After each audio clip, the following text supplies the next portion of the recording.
हैं जो आपके बीपीएससी टीआर 3 और बीपीएससी टीआर 4 के लिए बीपीएससी 70 जो लगातार आपका एग्जाम है, तो उसके लिए बहुत कारगर साबित होने वाला है, जिसका हम 50 क्वेश्चन 50 एमसीक्यू रोज करवाते हैं, जिसकी डिटेलिंग भी करवाने की आपके सामने कोशिश करते हैं। तो 100 क्वेश्चन हम करवा चुके हैं। अगर वो वीडियो आपने नहीं देखा है तो जाकर वीडियो जरूर देखिए, और चैनल पर नए हैं तो चैनल को सब्सक्राइब करके दोस्तों के बीच शेयर कीजिए। तो देखिए क्वेश्चन आज 101 से है, और वो वीडियो जो है आपको हम प्ले लिस्ट में बना देंगे, आप देख लीजिएगा जाके, जिससे आपको बहुत बेनिफिट होने वाला है। क्वेश्चन नंबर 101 है, निम्नलिखित में से नालंदा विश्वविद्यालय के संस्थापक कौन था? इनमें से नालंदा विश्वविद्यालय का ऑप्शन पहला है चंद्रगुप्त विक्रमादित्य, बी में है रामगुप्त, सी में है स्कंदगुप्त और डी में है कुमारगुप्त। नालंदा विश्वविद्यालय के संस्थापक पूछा गया कि कौन थे, तो कौन थे? कुमारगुप्त थे। डी आपका राइट हो जाएगा। क्वेश्चन नंबर 102 है, निम्न में बिहार में कहाँ पर सूती वस्त्र का उद्योग नहीं है? इनमें से बिहार में कहाँ पे सूती वस्त्र का नहीं है? ऑप्शन पहला है मुजफ्फरपुर, बी है गया, सी है मोतीपुर, डी है फुलवारी शरीफ, ई में है इनमें से कोई नहीं। आपको बताना है इनमें से कहाँ पे सूती वस्त्र का उद्योग नहीं है, तो क्या होगा? मोतीपुर। सी आपका राइट हो जाएगा।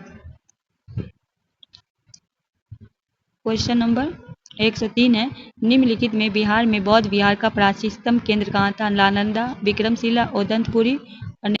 तो राइट आंसर क्या हो जाएगा? नालंदा। ए आपका राइट आंसर हो जाएगा। क्वेश्चन नंबर 104 है, बिहार में फागुन के महीने में गाए जाने वाले गीत को क्या कहते हैं? बिहार में फागुन के महीने में जो गाया जाता है, पहला है फाग राग, होली राग, फगुआ राग, लगनी राग, इनमें से कोई नहीं, इनमें से एक से अधिक। फागुन के महीने में गाए जाने वाले जो होगा तो वो फाग राग भी होगा, होली राग भी होगा, फगुआ राग भी होगा। ए प्लस बी या प्लस सी, राइट आंसर क्या हो जाएगा? ई हो जाएगा। ठीक है, ये लगनी राग जो ये शादी ब्याह में गाया जाता है। ठीक है, तो राइट आंसर ई हो जाएगा। चलिए आगे बढ़ते हैं। क्वेश्चन नंबर 105 है, पाटलिपुत्रा के शासन व्यवस्था विस्तृत वर्णन किस विदेशी यात्री के किताब में मिलता है? पाटलिपुत्रा का शासन व्यवस्था का जो वर्णन एस्टेरबो, फहियान, मेगास्थनीत, हेक्सॉन, इनमें से कोई नहीं, इनमें से एक से अधिक। पाटलिपुत्रा शासन की व्यवस्था विस्तृत वर्णन किस विदेशी यात्री में मिलता है? तो क्या होगा? मेगास्थनी। इनका किताब क्या है? इंडिका है। सी आपका राइट हो जाएगा। चलिए आगे इनके बारे में जान लीजिए। पाटलिपुत्रा की शासन व्यवस्था विस्तृत विदेशी यात्री मेगास्थनी की इतरान में मिलता है। मेगा सेलिब्रेशन निकेटर का राजदूत था जो चंद्रगुप्त मौर्य दरबार में आया था। इन्हें इंडिका की रचना की, इनकी किताब है इंडिका। ठीक है, क्वेश्चन नंबर 106 है, तृतीय बौद्ध संगीति का आयोजन निम्नलिखित में कब हुआ? 291, 269, 253, 270 ईसा पूर्व, या ई में इनमें से कोई नहीं, इनमें से 100 अधिक। तो कब हुआ था? 251 ईसा पूर्व। ए आपका राइट हो जाए। इनके बारे में कुछ जान लीजिए। तृतीय बौद्ध संगीति का आयोजन 251 ईसा पूर्व में अशोक के शासन में पाटलिपुत्रा में किया गया था। इस बौद्ध संगीति की अध्यक्षता मोंगली की थी। इस संगीति में अधीम पीठक की रचना हुई थी। बौद्ध भिक्षु के विदेश में भेजा गया था। इनमें अशोक के पुत्र महींद्र एवं पुत्री संघमित्रा श्रृंखला भेजा गया था। ठीक है, क्वेश्चन नंबर 107 है, सिकंदर के आक्रमण के समय मगध का शासन निम्नलिखित में कौन था? चंद्रगुप्त, घनानंद, महापद्नंद, शिशुनाग, इनमें से कोई नहीं, इनमें से अधिक। जब सिकंदर जो आक्रमण किया था तो मगध के शासक कौन थे? तो कौन थे? घनानंद थे। बी आपका राइट हो जाएगा। चलिए आगे बढ़ते हैं। देख लिए सिकंदर के आक्रमण मगध का शासक घनानंद था। सिकंदर यूनान शासक था। उन्होंने 326 सिकंदर सिंधु नदी पार करके तक्षशिला की ओर बढ़ा, वो भारत पर आक्रमण किया, तब उसे झेलम व चिनाब नदी पर अवस्थित राजा को पारस की चुनौती दे दी। क्वेश्चन नंबर 108 है, क्वेश्चन नंबर 100, कलिंग नरेश खारवेल ने निम्नलिखित में कहाँ से कीमती उपहार प्राप्त किए? कलिंग का नरेश खारवेल है, इनमें से कहाँ पे? अंग से, मगध से, विदेश से, साके से, इनमें से कोई नहीं, इनमें से अधिक। कलिंग नरेश खारवेल ने कहाँ से कीमती, तो क्या हो जाएगा? अंग और मगध। ए प्लस बी, राइट आंसर ई हो जाएगा। ठीक है, क्वेश्चन नंबर 9, कुषाण साम्राज्य के पतन के उपरांत संभव मगध पर किसका शासन स्थापित हुआ था? कुषाण साम्राज्य के पतन के उपरांत मगध पे किसका हुआ था? ऑप्शन है सातवाहन, लिच्छवियों, चेदियों, वत्स, इनमें से कोई नहीं, इनमें से। जब कुषाण साम्राज्य का पतन हुआ तो उसके उपरांत मगध पे किसका शासन था? तो किसका था? लिच्छवियों का। भी आपका राइट हो जाएगा। कुषाण साम्राज्य के पतन के उपरांत संभव मगध पर लिच्छवियों का शासन स्थापित हुआ। लिच्छवी बुद्धकालीन समय में बिहार में स्थित प्राचीन गणराज्यों में सबसे बड़ा शक्तिशाली राज्य था। इस गणराज्य की स्थापना सूर्यवंशीय राजा इक्ष्वाकुपुत्र विशाल ने की थी, जो कालांतर में वैशाली नाम से विख्यात हुई। ठीक है, क्वेश्चन नंबर 110 है, मगध साम्राज्य के काल में कौन सी लिपि प्रचलित थी? खरोष्ठी, बरही, नागरी, अरामाइक, इनमें से कोई नहीं, इनमें से 100 अधिक। बराही। बी आपका राइट हो जाएगा। बी आपका राइट हो जाएगा। मगध साम्राज्य के काल में बराही लिपि की प्रचलित थी। बराही लिपि मध्य आर्यवर्ती लिपि थी, जिसके क्रम से उस लिपि का विकास हुआ था, जो पीछे नगरी कलाई मगध के राजा आदित्य सेन के समय ईसा के शताब्दी में कुटिल मगधी अक्षरों को नगरी वर्तमान में स्पष्ट दिखाई पड़ता है। क्वेश्चन नंबर 112, मगध के किस पार्वती गुप्त शासक ने मोखरी शासक को पराजित किया था? कृष्णगुप्त, कुमारगुप्त, तृतीय, दामोदर गुप्त, माधव गुप्त, इनमें से कोई नहीं, इनमें से अधिक। मगध के किस पार्वतीय गुप्त शासक ने पराजित किया था? तो क्या होगा? कुमारगुप्त तृतीय। भी आपका राइट हो जाएगा। क्वेश्चन नंबर 113 है, निम्नलिखित में भज्जी संघ की राजधानी कहाँ थी? वैशाली, मुजफ्फरपुर, कुंडला, मिथिला, इनमें से कोई नहीं, इनमें से अधिक। निम्नलिखित में भज्जी संघ की राजधानी कहाँ थी? वैशाली थी। ये आपका राइट हो जाएगा। चलिए इसके बारे में थोड़ा देख लीजिए। भज्जी प्राचीन भारत में 16 महाजनपद में एक था। यह मगध महाजनपद के उत्तर दिशा में स्थित था। कई छोटे राज्य को मिलकर इसकी उत्पत्ति हुई थी। यह संघ का 8 कुलों के संयोग से बना था और इसमें 4 विदेह, ज्ञातिक, भज्जी और लिच्छवी कुल अधिक प्रमुख थे। इसकी राजधानी वैशाली थी। क्वेश्चन नंबर 14, सुश्रुत एवं किवंती के अनुसार महाभारत युद्ध के समय बिहार के मुख्य राज कौन था? मगध, विदेह, अंग, लिच्छवी, इनमें से कोई नहीं, इनमें से अधिक। सुश्रुत और किवंती के अनुसार महाभारत युद्ध के समय बिहार के मुख्य राज कौन था? मगध था और विदेह था। A+B, राइट आंसर ई हो जाएगा। ठीक है। सुश्री एवं विकंदी के अनुसार महाभारत युद्ध के समय बिहार के मुख्य राज मगध और विदेह के राज के प्रमुख थे। महाभारत को जय साहिंसा के नाम से भी जाना जाता है। महाभारत को जय साहिंसा। चलिए क्वेश्चन नंबर 115 है, किसकी मुक्ति दिलाने के कारण चंद्रगुप्त मौर्य को भारत का मुक्तिदाता कहा? किससे युक्ति दिलाने के कारण चंद्रगुप्त मौर्य को मुक्तिदाता का? पहला ईरानियों, दूसरा यूनानियों, शकों, अरबियों, इनमें से कोई नहीं, इनमें से किससे मुक्ति दिलाने के कारण चंद्रगुप्त मौर्य को मुक्तिदाता कहा जाता है? यूनानियों से। भी आपका राइट हो जाएगा। चलिए आगे बढ़ते हैं। देखिए, यूनानियों से मुक्ति दिलाने के कारण चंद्रगुप्त मौर्य को भारत का मुक्तिदाता कहा जाता है। चंद्रगुप्त ने सिकंदर के सेनापति सेल्यूकस किसका सेनापति था? सिकंदर का 2 बार बंधक बनाकर छोड़ दिया था। सम्राट चंद्रगुप्त मौर्य ने गुरु चाणक्य, सम्राट जो चंद्रगुप्त हैं उनके गुरु थे चाणक्य थे। चंद्रगुप्त ने अपने पुत्र बिंदुसार को गद्दी सौंप दी थी। चंद्रगुप्त का बेटा था बिंदुसार। बिंदुसार के समय चाणक्य उनके प्रधानमंत्री थे। ठीक है। इतिहास में बिंदुसार को महान पिता का पुत्र और महान पुत्र का पिता कहा जाता है, क्योंकि चंद्रगुप्त मौर्य के पुत्र और सम्राट अशोक महान के पिता थे। बिंदुसार जो थे वो अशोक के पिता थे और चंद्रगुप्त के बेटा थे। ठीक है। अब है नेक्स्ट क्वेश्चन है, द्वितीय बौद्ध संगीति का आयोजन निम्नलिखित में कहाँ हुआ? चलिए आगे बताते हैं ऑप्शन। पहला है वैशाली, पाटलिपुत्र, राजगिरी, कुंडलग्राम, इनमें से कोई नहीं, इनमें से एक से अधिक। तो आपको पता है कि पहला जो हुआ था वो आपका राजगिरी में हुआ था, दूसरा जो हुआ था आपका वैशाली में, तीसरा हुआ था पाटलिपुत्रा में और चौथा हुआ था कुंडलवन कश्मीर में। यहाँ पूछा गया है दूसरी, तो क्या हो जाएगा? राइट आंसर ए वैशाली हो जाएगा। ठीक है। चलिए क्वेश्चन नंबर 17, बिहार में आदि मानव के उपस्थित का आरंभिक साक्ष्य किस युग से मिला है? पूर्व प्रस्तर युग, मध्य प्रस्तर युग, नव प्रस्तर युग, हड़प्पा युग, इनमें से कोई नहीं, इनमें से अधिक। बिहार में आदि मानव के उपस्थित आरंभिक साक्ष्य किस युग से मिला है? पूर्व प्रस्तर युग होगा। ए आपका राइट हो जाएगा। क्वेश्चन नंबर 118, बिहार में चिरांद एवं चेचर किस युग के अवशेष प्राप्त हुए? मध्य परस्त, पूर्व परस्त, मध्यवर्ती परस्त, नव परस्त, इनमें से कोई नहीं, इनमें से अधिक। बिहार में चिरांद एवं चेचर किस युग के अवशेष प्राप्त हैं? क्या है? नव परस्त युग। डी आपका राइट हो जाएगा। बिहार में चिरांद और चेचर नव परस्त युग के अवशेष प्राप्त हुए हैं। नव पाषाण युग मानव प्राद्योगिक विकास एवं अवधि जिसकी शुरुआत 9500 ईसा पूर्व के आसपास हुई थी, जिसकी पारंपरिक रूप से पाषाण युग में अंतिम हिस्सा माना जाता है। चलिए क्वेश्चन नंबर 119 है, बिहार के किन क्षेत्रों में अंग महाजनपद स्थित था? पटना एवं गया, मुजफ्फरपुर, दिल्ली, भागलपुर, मुंगेर, सारण एवं चंपारण, इनमें से कोई नहीं, इनमें से अधिक। बिहार के किन क्षेत्रों में अंग महाजनपद स्थित था? भागलपुर और मुंगेर। सी आपका राइट हो जाएगा। चलिए आगे देखते हैं। बिहार में अंग महाजनपद भागलपुर और मुंगेर क्षेत्र में स्थित था। अंग प्राचीन में 16 महाजनपद में एक था। इसका सर्वप्रथम उल्लेख अथर्ववेद में मिलता है, जिसमें जादू माया का इसमें बताया गया। इसकी राजधानी चंपा थी। महाभारत के साक्ष्यों के अनुसार आधुनिक भागलपुर, मुंगेर और उसके सटे बिहार और बंगाल क्षेत्र अंग प्रदेश के क्षेत्र थे। क्वेश्चन नंबर 120 है, पहला है पाटलिपुत्रा, दूसरे में स्वर्णगिरी, तीसरे में अवंती और चौथा में वैशाली और पांचवा है इनमें से कोई नहीं या इनमें से अधिक। मौर्य साम्राज्य का केंद्रीय न्यायालय निम्नलिखित में कहाँ स्थित था? तो राइट आंसर हो जाएगा पाटलिपुत्रा। ये आपका राइट हो जाएगा। मौर्य साम्राज्य का न्यायालय का पाटलिपुत्रा स्थित था। चलिए क्वेश्चन नंबर 21 की ओर बढ़ते हैं। तो मौर्य राजवंश प्राचीन भारत का एक शक्तिशाली राजवंश था। इसकी स्थापना किसने किया था? चंद्रगुप्त मौर्य ने चाणक्य कौटिल्य की सहायता से किया था। ठीक है। चाणक्य का नाम क्या है? कौटिल्य भी और विष्णुगुप्त भी कहा जाता है। ठीक है। चलिए क्वेश्चन नंबर 121 है, पटना युवक संघ की स्थापना निम्नलिखित में किसने की थी? राय महेंद्र प्रताप, फणींद्रनाथ घोष, महेंद्रनाथ नारायण, कृष्ण वल्लभ साय, इनमें से कोई नहीं, इनमें से अधिक। क्वेश्चन नंबर 121 का क्या होगा राइट आंसर? पटना युवक संघ की स्थापना निम्नलिखित में किसने की थी? मनीन्द्र नारायण राय ने। सी आपका राइट हो जाएगा। पटना युवक संघ की स्थापना 1927 में मनीन्द्र नारायण राय के द्वारा किया गया था, जबकि एक वर्ष बाद बिहार युवक संघ की स्थापना प्रोफेसर ज्ञान शाह के नेतृत्व में मोतिहारी 1928 में हुई। चलिए क्वेश्चन नंबर 122 है, बिहार के किस क्रांतिकारी नेता ने 14 अप्रैल 1929 को प्रथम नौजवान दिवस मनाने का ऐलान किया? बिहार के किस क्रांतिकारी नेता ने? पहला है फणींद्र नाथ घोष, दूसरा है महेंद्र नाथ घोष, तीसरा है प्रोफेसर ज्ञान साहा, चौथे में हेमंत नाथ घोष और पांचवा ऑप्शन है इनमें से कोई नहीं, इनमें से एक से अधिक।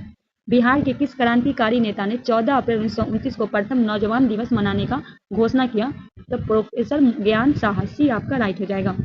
बिहार के प्रोफेसर ज्ञान साहा ने 14 अप्रैल 1929 को प्रथम नौजवान दिवस मनाने का ऐलान किया।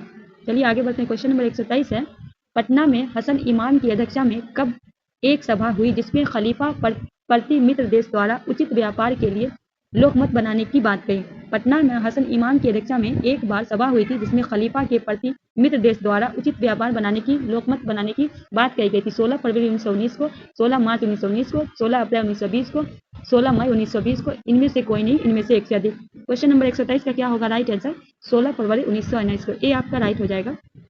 हसन इमाम का जन्म 31 अगस्त 1871 में जिला पटना के नियोड़ा में हुआ था। इनके पिता इमदाद इमाम थे। शिया मुस्लिमत को मानने वाला यह परिवार प्रतिष्ठित शिक्षित माध्यम वर्ग का था, शिया को मानते थे। वे अपने जीवन काल के उच्च न्यायालय न्यायाधीश, समाज सुधारक एवं भारतीय राष्ट्रीय कांग्रेस के अध्यक्ष भी रहे। चलिए आगे क्वेश्चन नंबर 124 है, निम्नलिखित में बिहार में कहाँ 1922 में झंडा के संबंधित विवाद हुआ? ऑप्शन है मुजफ्फरपुर, ऑप्शन बी में है भागलपुर, ऑप्शन सी में है आरा, ऑप्शन डी में है पटना और ऑप्शन ई में है इनमें से कहीं नहीं या इनमें से एक से अधिक। निम्नलिखित में बिहार में कहाँ 1922 में झंडा संबंधित विवाद हुआ था? तो कहाँ हुआ था? भागलपुर में हुआ था, बी आपका राइट हो जाएगा। चलिए इनके बारे में देख लेते हैं।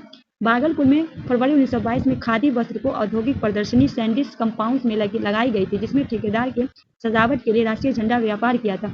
सरकारी पक्ष की ओर विशेषकर यूरोपीय अंग्रेज अधिकारी की ओर इस पर आपत्ति की गई। एग्जीक्यूटिव काउंसिल के एक सदस्य एस सिन्हा ने परामर्श से भागलपुर प्रमंडल के आयुक्त के एक सुलह के रूप में एक व्यवस्था यूनियन जैक अंग्रेज का झंडा भारतीय झंडा से ऊंचा टंगा रहेगा।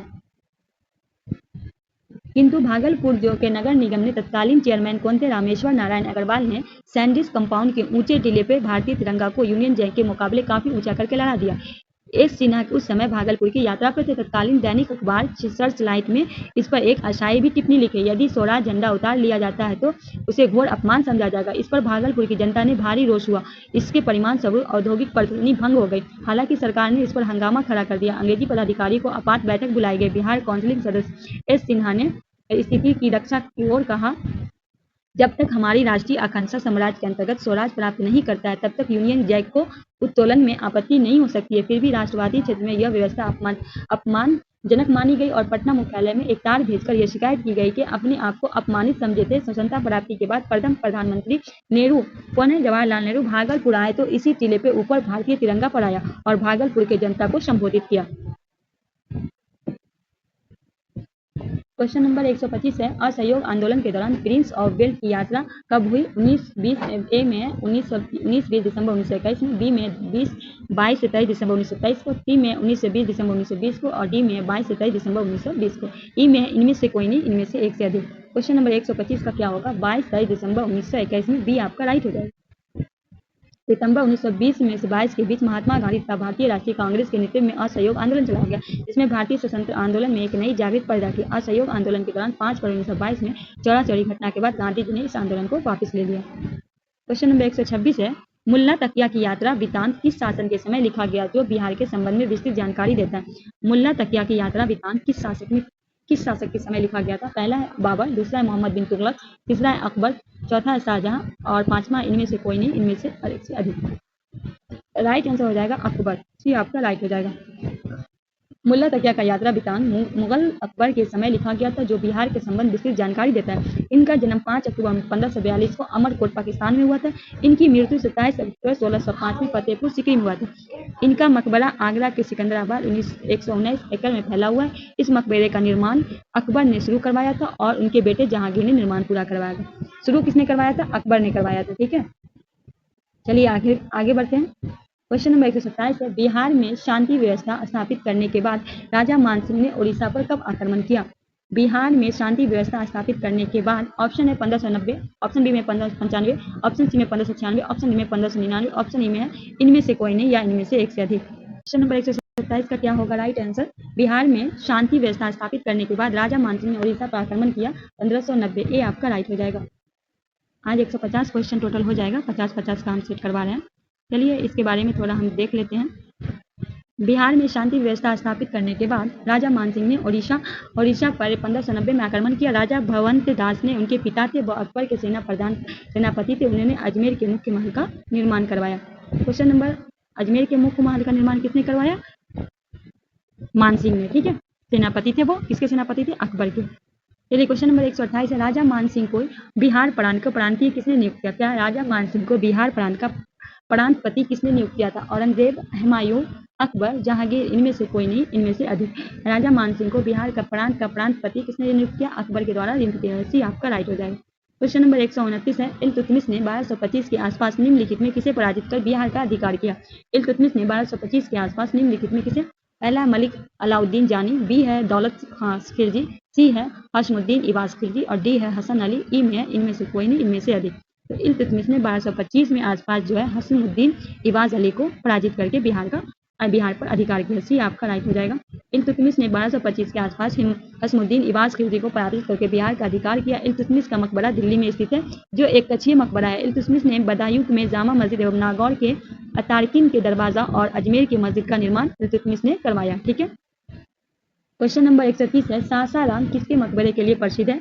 ऑप्शन है शेरशाह, हसन खां, इस्लाम खां, आराम शाह, इनमें से कोई नहीं, इनमें से अधिक। जल्दबाजी में क्वेश्चन गलती नहीं करना है। सासाराम का मकबरा जो है किसके लिए प्रसिद्ध है? तो शेरशाह सूरी भी हो जाएंगे, हसन शाह सूर भी हो जाएंगे, इस्लाम शाह भी सूर हो जाएंगे। हसन खान सूर जो है शेरशाह सूरी के पिता थे। तो A+B+C मतलब ई ऑप्शन आपका हो जाएगा। दिए गए विकल्पों में सासाराम सूरी, हसन खां सूर और इस्लाम शाह के मकबरे के लिए प्रसिद्ध है। आराम शाह दिल्ली सल्तनत के मुगल वंश का शासक था। वो कुतुबुद्दीन ऐबक के बाद सत्तासीन हुआ था। कुतुबुद्दीन की मृत्यु के बाद लाहौर में अमीरों ने जल्दबाजी में उसे दिल्ली का शासक बना दिया। वो अयोग्य निकला। आराम शाह की हत्या कर इल्तुतमिश ने आराम शाह की हत्या करके इल्तुतमिश शासक बना। उसने लाहौर की राजधानी स्थानांतरित करके दिल्ली लाया। आराम शाह का कार्यकाल केवल 6 महीने का ही था। क्वेश्चन नंबर 131 है, बिहार के कर्नाट वंश के शासक हरि सिंह देव को पराजित करने वाला सुल्तान निम्नलिखित में कौन था? अलाउद्दीन खिलजी, गयासुद्दीन तुगलक, बलबन, फिरोज शाह तुगलक, इनमें से कोई नहीं, इनमें से एक से अधिक।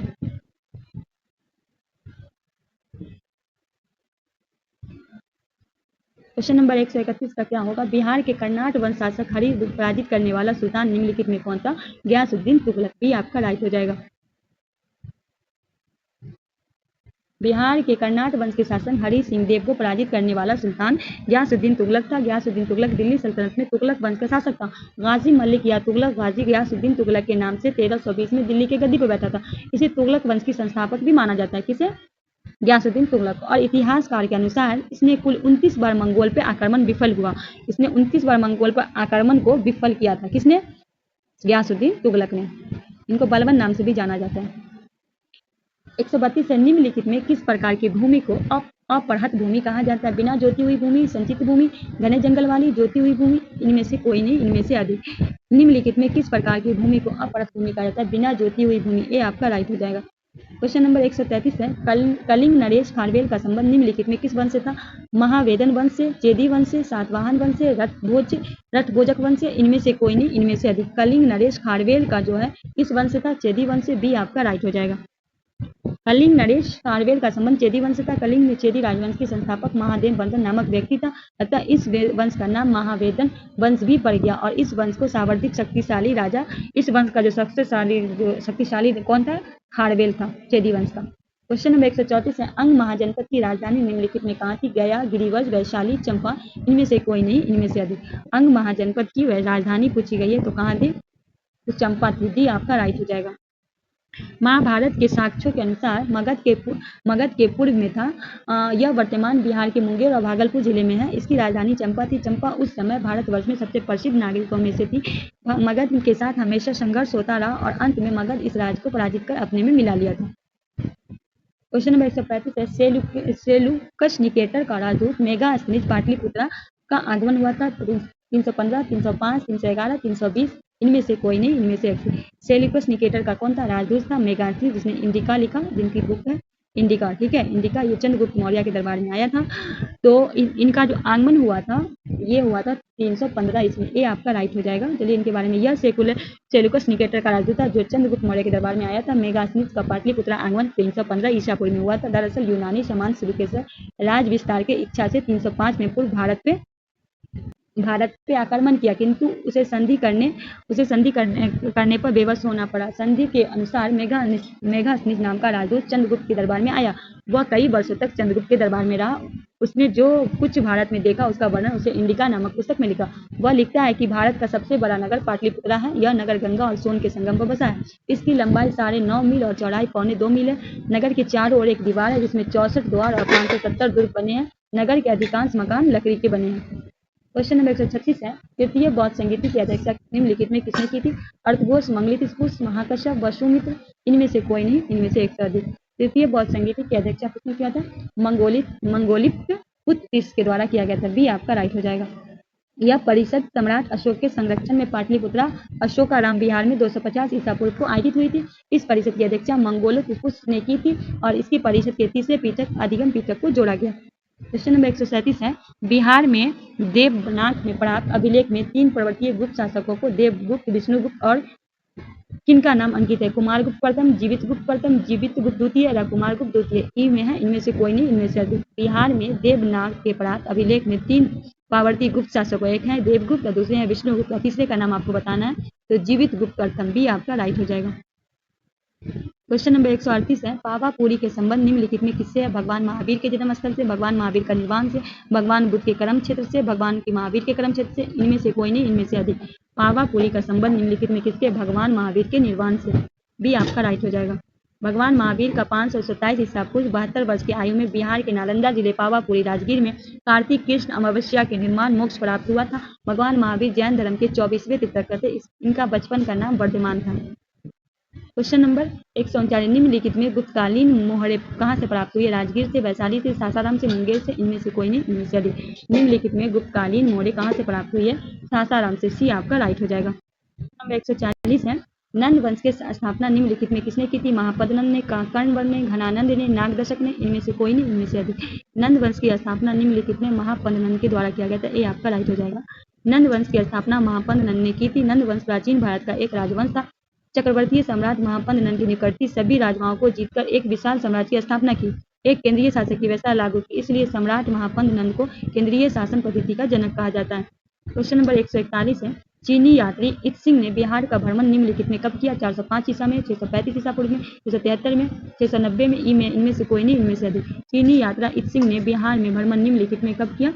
673 ईस्वी में। सी आपका राइट हो जाएगा। चीनी यात्री इत्सिंग 673 में बिहार का भ्रमण किया था। वह सुमात्रा के रास्ते समुद्री मार्ग भारत आया और 10 वर्ष तक नालंदा विश्वविद्यालय में रहा। कितने वर्ष तक? 10 वर्ष तक। उसने वहां के प्रसिद्ध आचार्यों से संस्कृत तथा बौद्ध धर्म की शिक्षा ग्रहण किया। क्वेश्चन नंबर 142 है, पाटलिपुत्रा की स्थापना करने वाला उदयन अजातशत्रु का उत्तराधिकारी किस वंश के संबंधित था? हर्यक वंश, शिशुनाग, नंद वंश, पाल वंश। इनमें से कोई नहीं, इनमें से। पाटलिपुत्र का स्थापना करने वाला उदयन अजातशत्रु का उत्तराधिकारी था। वो किस वंश का था? ये हर्यक वंश का था। ये आपका राइट हो जाएगा। क्वेश्चन नंबर 143 है, मगध महाजनपद की राजधानी निम्नलिखित में थी? राजगिरी, पाटलिपुत्रा, चंपा, गया और चंपा। इनमें से कोई नहीं, इनमें से अधिक। मगध महाजनपद में की राजधानी निम्नलिखित में कहाँ थी? राजगीर थी। ये आपका राइट हो जाएगा। क्वेश्चन नंबर 44, चीनी यात्री हेंग साम निम्नलिखित में किस विद्यालय पर अध्ययन किया था? ऑप्शन में ए में तक्षशिला, बी में नालंदा, सी में विक्रमशिला और डी में मगध। ई में है, इनमें से कोई नहीं, इनमें से अधिक। चीनी यात्री हेंग सॉन्ग ये हर्षवर्धन के शासनकाल में आया था, जिसने 15 वर्ष भारत में रहा था। ये जो नालंदा विश्वविद्यालय में पढ़ाई किया था। बी आपका राइट होगा। प्रसिद्ध बौद्ध भिक्षु कौन थे? ये बौद्ध भिक्षु थे हेनसांग, एक चीनी यात्री था। वह हर्षवर्धन के शासनकाल में भारत आया था। वह भारत में 15 वर्ष तक रहा। उसने अपनी पुस्तक सीयूकी, इनकी पुस्तक का नाम है सीयूकी, अपनी यात्रा में एक तत्कालीन भारत का वर्णन किया। उसने वर्णनों में हर्षकालीन भारत में सामाजिक, आर्थिक, धार्मिक तथा सांस्कृतिक अवस्था को प्रचलित है। क्वेश्चन नंबर 145 है, हेंग सॉन्ग ने पाटलिपुत्रा की यात्रा किस वर्ष की? 635, 636, 637, 638। इनमें से कोई नहीं, इनमें से अधिक। हेंग सॉन्ग ने पाटलिपुत्रा की यात्रा किस वर्ष की? 635 ईस्वी। ये आपका राइट होगा। हेंग सॉन्ग एक चीनी यात्री था। हेंग सॉन्ग ने पाटलिपुत्रा की यात्रा 635 में किया था। उस यात्री में राजकुमार, नीति पंडित और वर्तमान शाक्य मुनि कहा जाता है। क्वेश्चन नंबर 146 है, बोध गया में महाबोधि वृक्ष की क्षति पहुंचाने वाला शासक निम्नलिखित में कौन था? गणवर्धन, हर्षवर्धन, जलालुद्दीन, शशांक, इनमें से कोई नहीं, इनमें से अधिक। बोध गया में महाबोधि वृक्ष को क्षति पहुंचाने वाला जो था कौन था? शशांक था। डी आपका राइट हो जाएगा। बोध गया के महाबोधि मंदिर को क्षति पहुंचाने वाला शासक शशांक था। शशांक बंगाल के हिंदू राजा था जिसने 7वीं शताब्दी के अंतिम चरण में बंगाल पर शासन किया। वह बंगाल का पहला महान राजा था जिसने गौड़ राज की स्थापना की। मलवा के राजा देवगुप्त को शूरविंश करके हर्षवर्धन को वाहन राजश्री के पति कन्नौज की मौखरी राजा गणवर्धन को मार डाला था। क्वेश्चन नंबर 147 है, नंद वंश के अंतिम शासक निम्नलिखित में कौन है? महापद्मनंद, मुंड, घनानंद, कालाशोक, इनमें से कोई नहीं, इनमें से अधिक। नंद वंश के अंतिम शासक पूछा गया है। तो नंद वंश का शासक कुछ जो स्थापना किया था महापद्मनंद, और अंतिम शासक जो है वो घनानंद है। सी आपका राइट हो जाएगा।